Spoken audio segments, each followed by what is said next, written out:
Welcome. I am so delighted that you joined me for this service. It's called A Beautiful Duet. And this is the second half of the series in July on Wednesday regarding relationship. So I am just delighted that we are here together and we can move through this topic of relationship. So before I start, I would like to do an invocation, just to invoke Spirit, to move through us as we take this time together. So if you feel comfortable, just please close your eyes and just relax in this moment.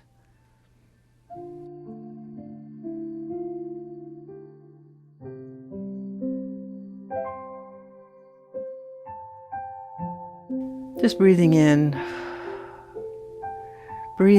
this moment, this quietness, this stillness, knowing that at any time in our life we can come together in relationship.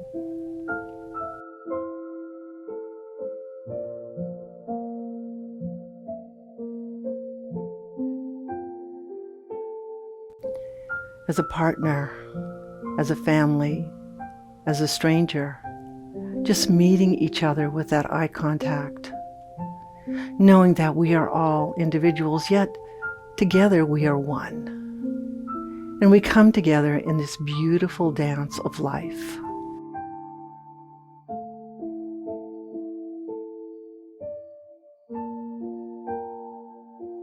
Expressing, feeling compassion for each other, and knowing that life is so precious, that we get to share it with everything on this earth.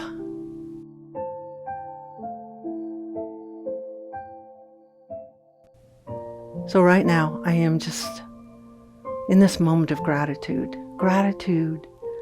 that I have so many blessed, beautiful, cherished memories of relationships, of the people that I can love and be with.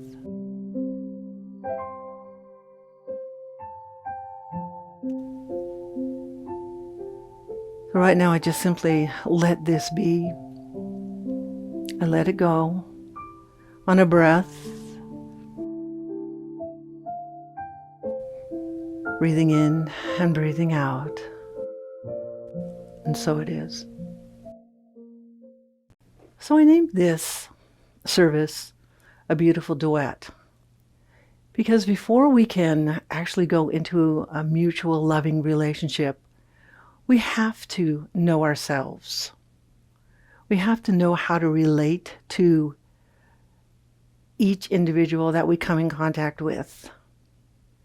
We have to tell the truth about ourselves. And we have to love ourselves deeply so we can love others deeply. And we actually have to, before we even begin a duet with someone else, we have to learn to play that instrument by ourselves, that instrument of love. So right now I'm going to have, this poem is a conversation between Khalil Gibran. And in this prose that he wrote is about love and marriage, where the two blend together in a beautiful duet.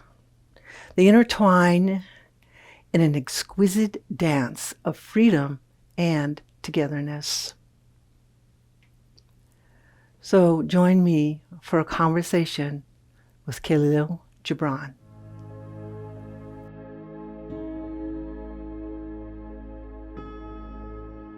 So I ask, what of marriage, Master? You were born together, and together you shall be forevermore. Can you explain forevermore? You shall be together when the white wings of death scatter your days. Ay, you shall be together in the silent memory of God. Does love allow freedom? There will be spaces between your togetherness, and let the winds of the heavens dance between you. Is love binding one to another? Love one another, but make not a bond of love.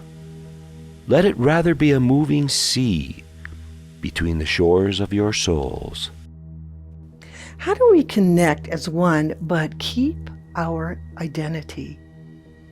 Fill each other's cup, but drink not from one cup. Give one another of your bread, but eat not from the same loaf. Sing and dance together and be joyous, but let each one of you be alone. Do we harmonize as one? Even as the strings of a lute are alone, though they quiver with the same music. Shall I give all my love to one? Give your hearts, but not into each other's keeping, for only the hand of life can contain your hearts, and stand together, yet not too near together. We are one, yet individuals, not blocking each other's dreams. It is true, for the pillars of the temple stand apart, and the oak tree and the cypress grow not in each other's shadow. So we had the lines of prose by Gibran, and some of those lines may seem confusing. So I found an interpretation of what those lines actually mean. And according to Gibran, marriage should be the means that each individual grows separately in that relationship. That it is one person, not just giving and taking, but it is both people in that relationship, in that giving and taking and sharing and loving. Should be a free to love, free to move around in that relationship, being that unique individual. So when he talks about let's not make a bond, I looked up the word bonding, and the noun interpretation is to make a bond is a thing that is used to put things together, to tie them or to fasten and put them together. Now, in reality, in a relationship, in marriage, you feel that is a bond coming together. But if you look at it as a tightening, as a tying together, then it becomes eventually in that relationship, if you feel like you're bound to this person, it becomes like a constricting kind of relationship. And usually it won't last forever in that kind of relationship. And it will deteriorate after a while. And still we have that romantic, notion of, oh, this relationship, we're bound together and everything. And even if we think of it in that term, it still, after time, will not last because we are not tied to each other. We are not bound to each other. We are free to move in that relationship as each individual. More than anything, I think humans desire freedom and happiness to choose in any which way they want. So a bond may be beautiful and strong, but it can bring about discontent and misery. So when he talks about moving seas between us, seas that flow freely, that they are guided by the shores, that we are vibrant, and this shore and this guide will guide us. No matter where we are, it will always guide us to each other.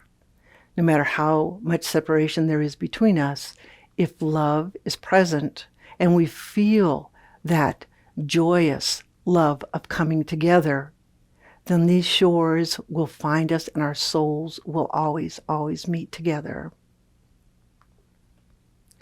And we will always seek each other out. So when he talks about fill each other's cup, but do not drink from just one cup, what he's talking about is there are two cups. You drink from yours, you drink from the other person's. It's a combination.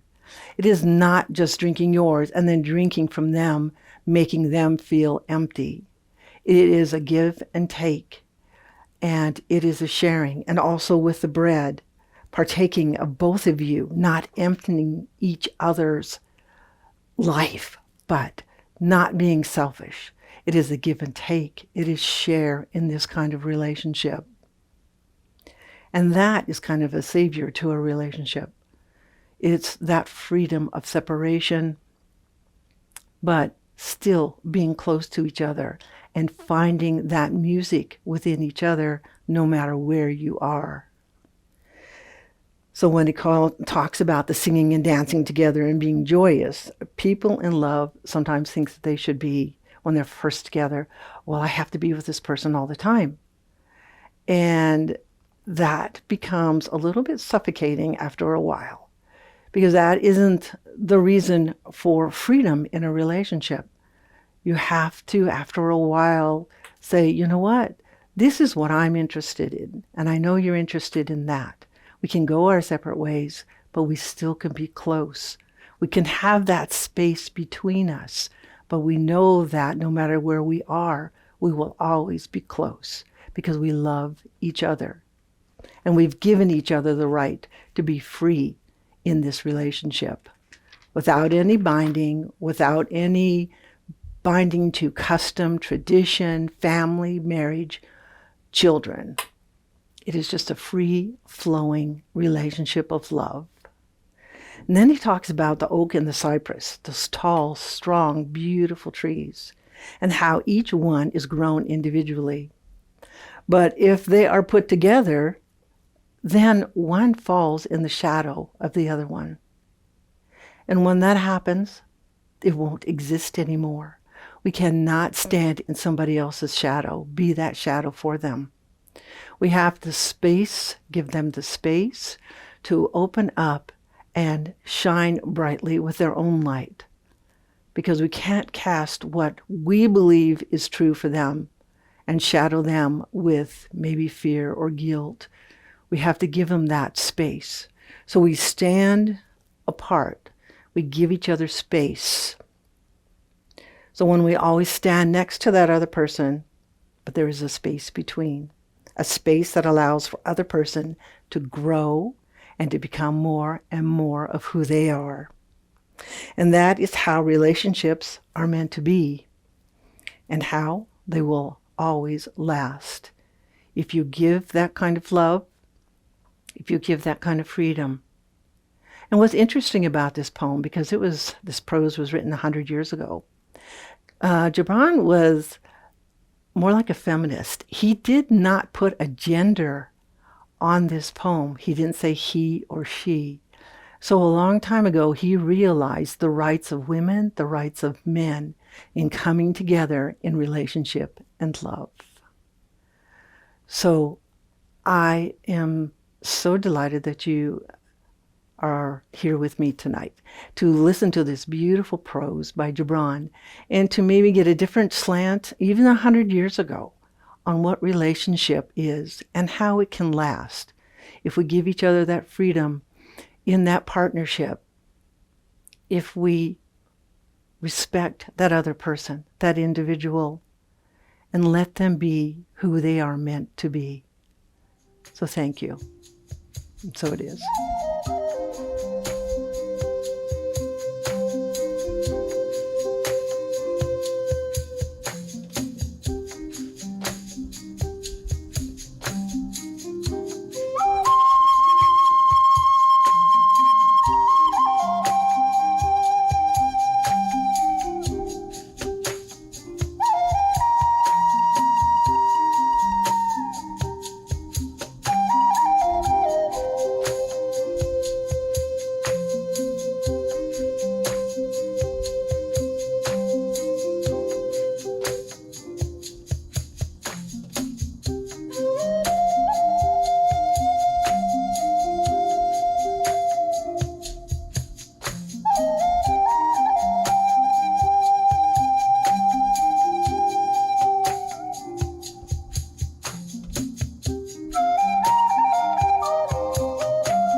at Center for Spiritual Living Greater Las Vegas, we are a mission and vision-driven community. We offer transformative educational opportunities, deep and meaningful moments of connection, uplifting Wednesday and Sunday services. We greatly appreciate your contributions that support the amazing work we're doing here in Southern Nevada. We have several easy ways you can contribute. We have text to give. Simply text the amount of your donation to our text to give number and you'll be prompted to enter your information. There's a link to our online donation page posted below this video where you can contribute by debit or credit card. And of course, you're always welcome to send a check to our office if that works better for you. All of your contributions go to support the great work that we're doing here in Greater Las Vegas community.